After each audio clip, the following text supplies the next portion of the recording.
39장 1절부터 5절까지 말씀입니다. 우리 함께 읽겠습니다. 시작. 요셉이 이끌려 애굽에 내려가매 바로의 신하 친위대장 애굽 사람 보디발이 그를 그리로 데려간 이스마엘 사람의 손에서 요셉을 사니라. 여호와께서 요셉과 함께 하심으로 그가 형통한 자가 되어 그의 주인 애굽 사람의 집에 있으니 그의 주인이 여호와께서 그와 함께 하심을 보며 또 여호와께서 그의 범사에 형통하게 하심을 보았더라.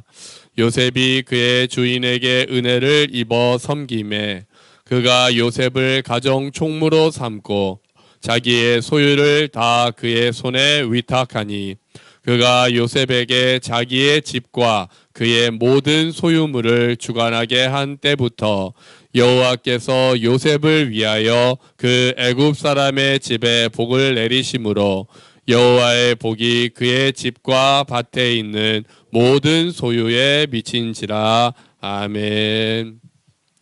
할렐루야. 제가 어제 그 카톡방에는 올렸는데요. 제주도 잘 다녀왔고요. 또 잘 보냈습니다. 오늘 말씀은 사실 제가 제주도에 이제 예배 드리러 간 거잖아요. 이제 개장 예배를 할 때 함께 나눴던 말씀 좀 더 우리가 더 보려고 하는 겁니다. 요셉에 대해서 너무 잘 아시죠? 우리 아이들도. 요셉이 어떤 사람이죠? 나중에 뭐가 처음부터 어떻게 시작했죠? 나중에 총리가 된 게 중요한 게 아니라 처음에 아버지가 누구예요? 요셉의 아들 라야. 요셉 아버지 이름 뭐야? 너무 어려웠다. 자, 요셉 아버지의 이름은 민우야. 누구지? 그렇지. 야곱이에요. 야곱.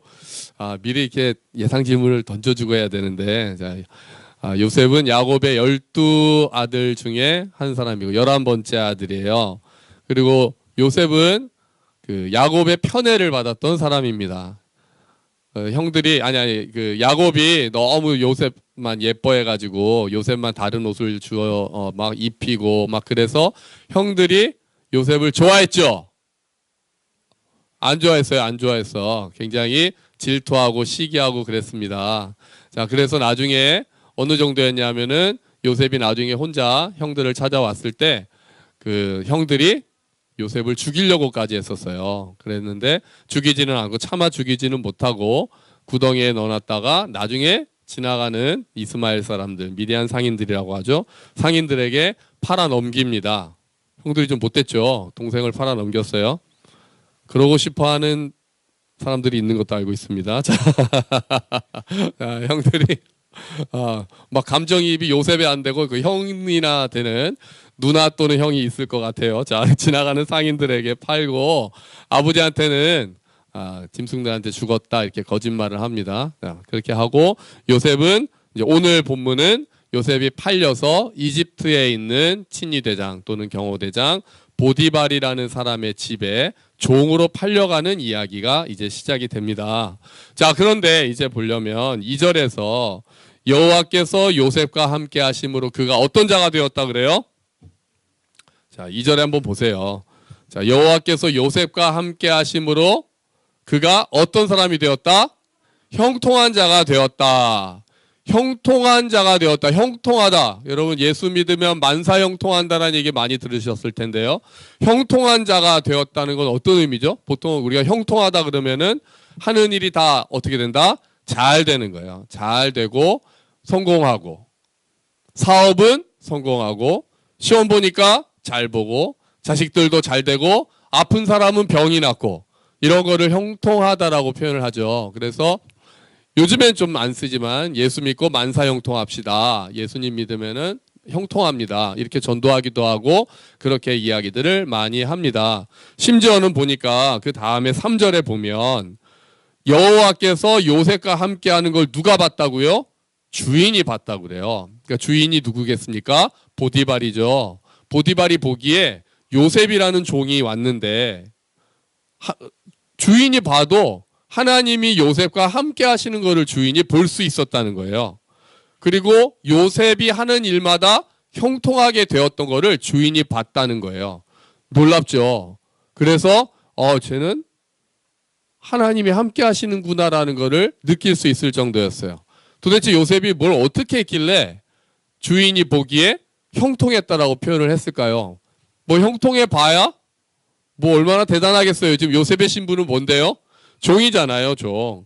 아마 무슨 일을 시켰을 때마다 성실하게 잘하고 어려운 일을 시켜도 그 일들을 잘 해내고 이런 모습을 보지 않았을까. 그래서 나중에는 결국 보디발이 요셉에게 자기의 모든 소유를 맡겨서 가정 총무죠. 일종의 뭐 집사, 뭐 총무과장 이런 걸 맡기는 거예요. 모든 것들을 다 네가 알아서 해라. 이 정도로 신임을 하고 맡기는 정도가 됩니다. 요셉이 형통한 자라는 것을 봤기 때문이었어요. 그런데 여러분, 우리가 생각하는 형통한 거에 비해서는 좀 약하지 않습니까?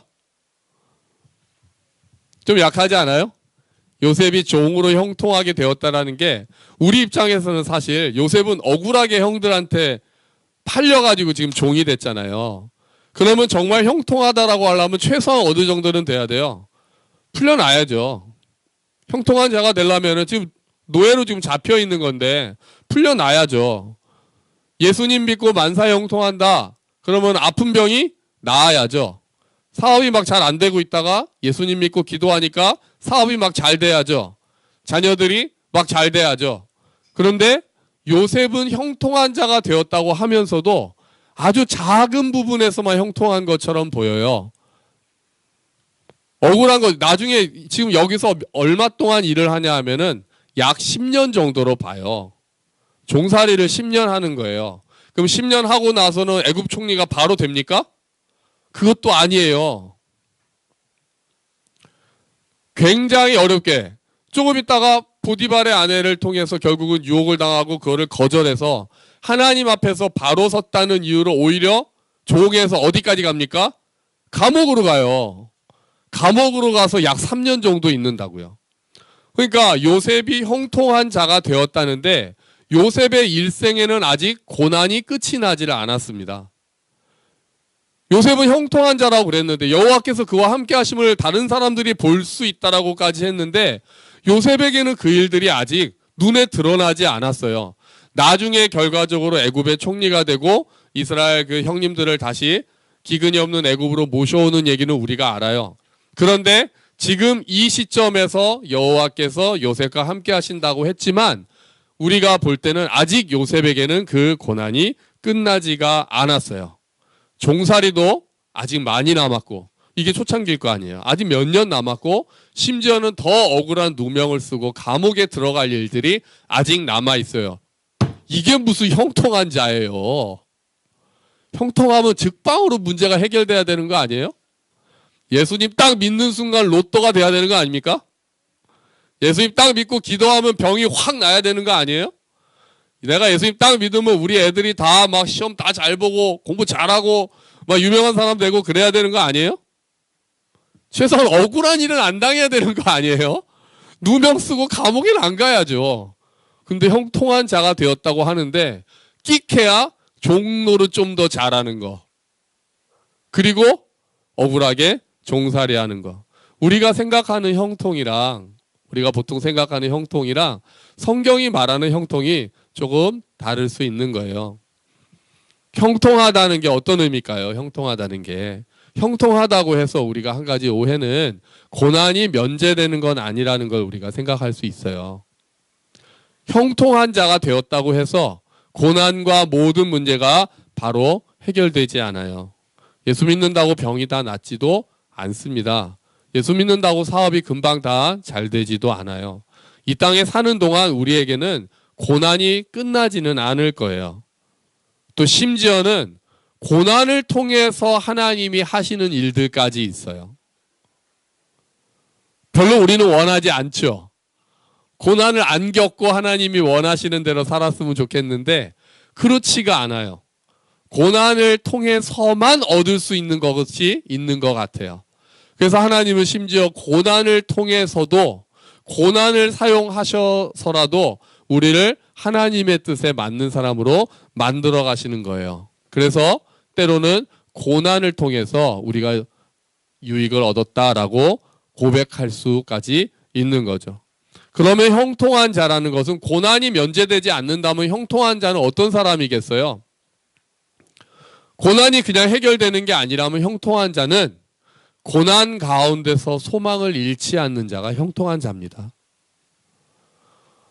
고난이 그냥 없어지는 게 아니라 고난 가운데서 하나님이 나와 함께 하신다라는 것을 믿는 자가 그가 형통한 자예요.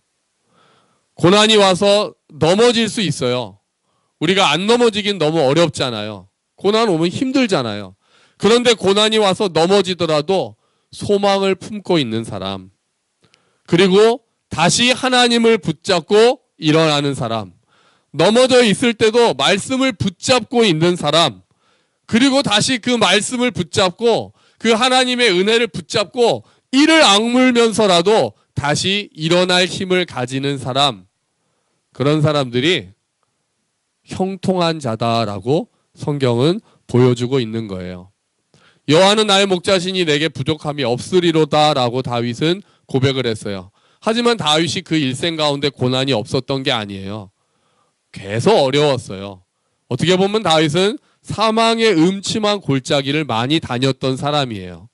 하지만 그가 해를 두려워하지 않은 것은 뭐예요? 주께서 나와 함께 하심이라. 그래서 다윗도 형통한 자가 될 수 있는 거예요. 사망의 음침한 골짜기를 안 지나지 않아요. 사망의 음침한 골짜기를 계속해서 다니기도 해요.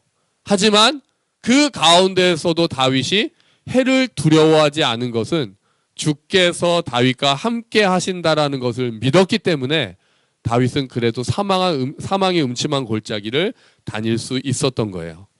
그런 다윗이 형통한 사람입니다. 형통한 사람의 특징이 또 있어요.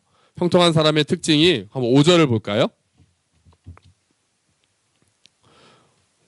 5절을 한번 같이 읽어볼게요. 시작. 그가 요셉에게 자기의 집과 그의 모든 소유물을 주관하게 한 때부터 여호와께서 요셉을 위하여 그 애굽 사람의 집에 복을 내리심으로 여호와의 복이 그의 집과 밭에 있는 모든 소유에 미친지라. 아멘. 요셉이 그 집의 가정총무가 된 다음부터 요셉을 위해서 하나님이 그 애굽 사람의 집에 복을 내리셨다고 말씀하셨어요. 여기 성경에서 그렇게 이야기해요. 보세요. 하나님이 애굽 사람이 예뻐서 거기에 복을 내리신 게 아니었어요. 하나님은 왜 애굽 사람의 집에 복을 내리셨어요? 누구를 위해서요? 요셉을 위해서였어요. 형통한 자의 특징은 이런 거예요. 그 사람이 잘 되기를 떠나서 고난이 면제되지는 않지만 그 사람이 하나님을 붙잡고 있을 때 하나님께서 그 사람을 위해서 그 사람이 속한 곳에 복을 내리시는 거예요. 멋지지 않습니까? 생각해 보세요. 내가 직장에 들어갔어요. 예를 들면은 찬영이가 취직을 했어요. 그런데 찬영이가 그 가운데서도 하나님을 붙잡고 있어요. 그랬더니 하나님께서 찬영이를 보시고 찬영이를 위해서 찬영이가 취직한 회사에 복을 막 내리시는 거예요. 할렐루야. 멋지지 않아요? 다인이가 시집을 갔어요. 아니 너무 남녀 이것도 성차별이 될 수 있는데 자 뭐 일단 들어갔으니까 할 수 없네요. 자 시집을 갔어요. 그런데 좋아 아 좋구나 다인아. 설마 염두에 두고 있는 사람이 있는 건 아니겠지? 다인이가 결혼을 했단 말이에요. 결혼을 했는데 하나님이 다인이가 그 가운데서 그 가정 가운데 다인이가 말씀을 붙잡고 하나님의 은혜를 붙잡고 있으니까 하나님이 그 집에 남편이 이뻐서가 아니라 다인이를 위해서 그 집에 복을 내리실 수 있다는 거예요. 아멘. 멋지지 않아요? 그러면은 그 시댁 식구들이 뭐라고 그래요? 아이고 뭐가 들어왔다. 복덩이가 들어왔다 그래요. 아이고 우리 집에 복덩이가 들어왔네. 왠지 모르는데 이 며느리 들어온 다음부터 우리 집안이 막 잘 되네. 고난이 없어지는 건 아니에요. 어쩌면 어려움이 그냥 있을 수도 있어요. 그런데 그가 섬기고 그 자리에서 섬기는 거예요. 어려운 가운데 있는 곳에 가서 내가 섬겨요. 힘들 수 있어요. 그 가운데서 은혜의 통로의 역할을 한다는 것은 그게 쉬운 일만은 아니에요. 그냥 어쩌면 모든 일이 맨날 잘 풀리지 않을 수 있어요. 화평하게 하는 역할을 감당할 수 있죠. 내가 직장에서나 학교에서나 가정에서나 어디에 내가 속했든지 간에 화평하게 하는 자의 역할을 감당할 수가 있어요. 은혜의 통로가 될 수 있어요. 그 가운데에서 기도하죠. 그 사람들은 하나님, 이곳에 하나님의 은혜를 내려주십시오. 내가 하나님의 은혜의 통로가 되게 해주십시오. 그렇게 기도하겠죠. 그리고 그 안에서 하나님의 말씀의 통로가 되기 위해서 하나님을 붙잡고 말씀에 순종하려고 할 때 하나님께서 그 사람을 위해서 그 집에 복을 내리시는 거예요. 심지어 하나님을 알지도 못하는 애굽 사람의 집까지 요셉을 통해서 하나님의 복이 임했던 거예요. 이런 사람들이 형통한 자들의 특징이에요. 그냥 내가 막 잘되고 내가 예수님 믿었더니 막 잘되고 이것만을 형통하다라고 얘기하지 않아요. 그 사람이 은혜의 통로가 되어서 그 속해 있는 곳에 하나님께서 복을 내리시기로 작정하신다는 거예요. 아멘. 아멘. 그런데 그렇다면 우리가 형통한 자의 그 정의를 다시 조금 생각해 봐야 돼요. 형통하다는 거의 핵심은 2절에 바로 있어요. 형통하다는 거의 핵심 2절을 한번 같이 다시 한번 읽어봅시다. 시작. 여호와께서 요셉과 함께 하심으로 그가 형통한 자가 되어 그의 주인 애굽 사람의 집에 있으니 아멘. 그렇다면 여기서 형통한 자의 정의, 형통한 자는 어떤 사람이다라고 얘기할 수 있냐면 여호와께서 함께 하시는 자가 형통한 자입니다. 아멘. 하나님께서 함께 하시는 자가 형통한 자예요. 그 사람이 고난 가운데 있을 수 있어요. 그런데 하나님이 나와 함께 하심을 믿고 붙드는 자가 형통한 자예요.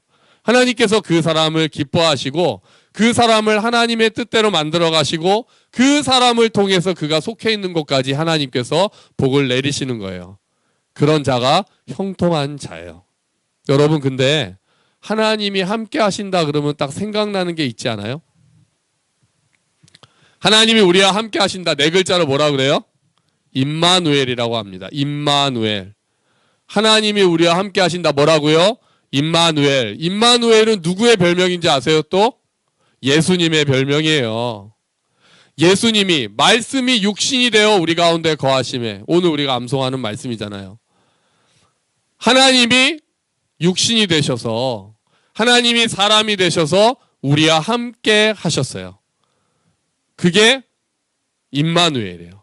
하나님이 함께 하시는 자가 형통한 자라면 예수님을 믿고 예수님과 함께 있는 우리가 이미 형통한 자입니다. 아멘. 예수님이 우리와 함께 하신다고 약속하셨어요. 이미 예수님이 임마누엘의 하나님으로 우리에게 오셨고 예수님의 마지막 유언도 내가 세상 끝날까지 너희와 항상 함께 있으리라고 말씀하셨어요. 그러면 하나님과 함께 걷는 우리가 바로 형통한 자인 줄 믿습니다. 하나님께서는 우리 가운데서 일을 하고 계십니다. 우리가 지금 어려운 가운데 있을 수 있어요. 하지만 하나님의 계획은 계속해서 이루어지고 있습니다. 하나님의 뜻은 이루어지고 있어요. 우리를 향하신 하나님의 뜻이 지금 이루어지고 있어요. 그리고 우리를 통해서 하나님께서는 우리가 있는 곳에 복을 내리시려고 하고 계세요. 우리를 위해서. 그런 자가 형통한 자예요.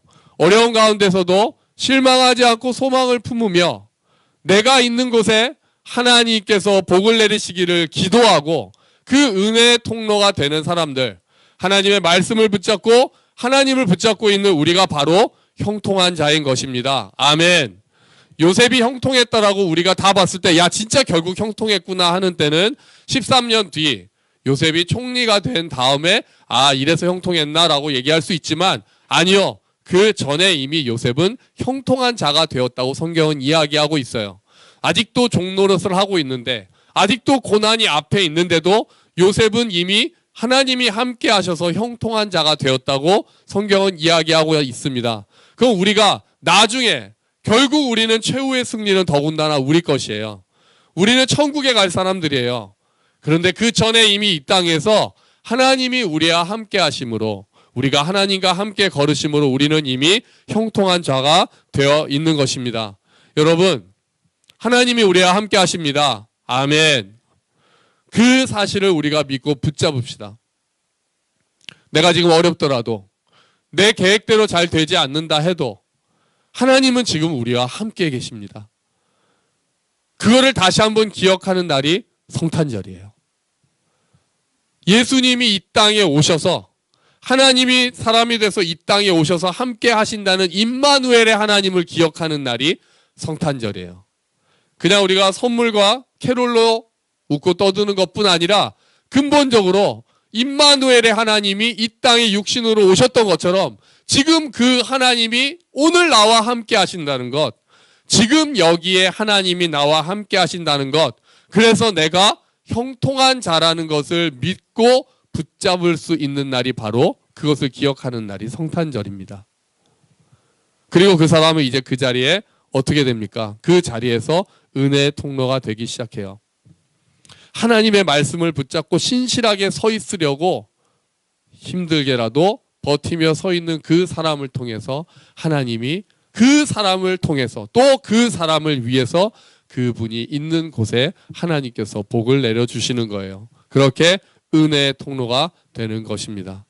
여러분, 다음 주, 다다음 주인가요? 25일 성탄절. 하나님이 우리와 함께 거하셨습니다. 아멘. 그리고 그 하나님, 살아있는 하나님 예수 그리스도께서 지금 우리와 함께 하십니다. 그러므로 우리는 주님, 주께서 나와 함께 하심으로 나는 형통한 자입니다 라고 고백하고, 그 가운데서도 하나님의 말씀을 붙잡고 내가 이제 하나님과 함께 해야 되겠죠. 이미 하나님은 우리와 함께 하시고 하나님의 뜻을 이루어 가세요. 그렇다면 내가 이제 하나님을 붙잡아야 하는 거예요. 하나님이 나와 함께 하셔서 붙잡고 가고 계시는데 나는 아무런 생각 없고 계속해서 그런 걸 느끼지 못하고 그러지 않고, 그 사실을 믿고 나와 지금도 함께 하시는 주님, 하나님이 나와 함께 하신다는 그 믿음 안에 더 거하게 하십시오. 나를 그렇게 더 하나님의 은혜 가운데 임하게 하여 주시옵소서. 기도하고 그 하나님 손을 꽉 붙잡고 은혜의 통로가 되어서 정말 나는 형통한 자입니다 라고 고백하시는, 그리고 여러분을 통해서 여러분이 계시는 그 곳이, 가정과 직장과 여러분의 주위가 여러분을 통해서 하나님의 은혜를 받는 놀라운 일들이 각 가정마다 또 우리 교회에 그리고 직장마다 놀라운 일들이 일어나게 되기를, 그래서 다른 분들이 보고 아, 저 사람은 하나님이 함께 하는구나 라는 것을 정말 볼 수 있고 깨닫게 되는 놀라운 일들이 일어나게 되기를 주의 이름으로 축원합니다. 아멘. 우리 함께 기도하겠습니다.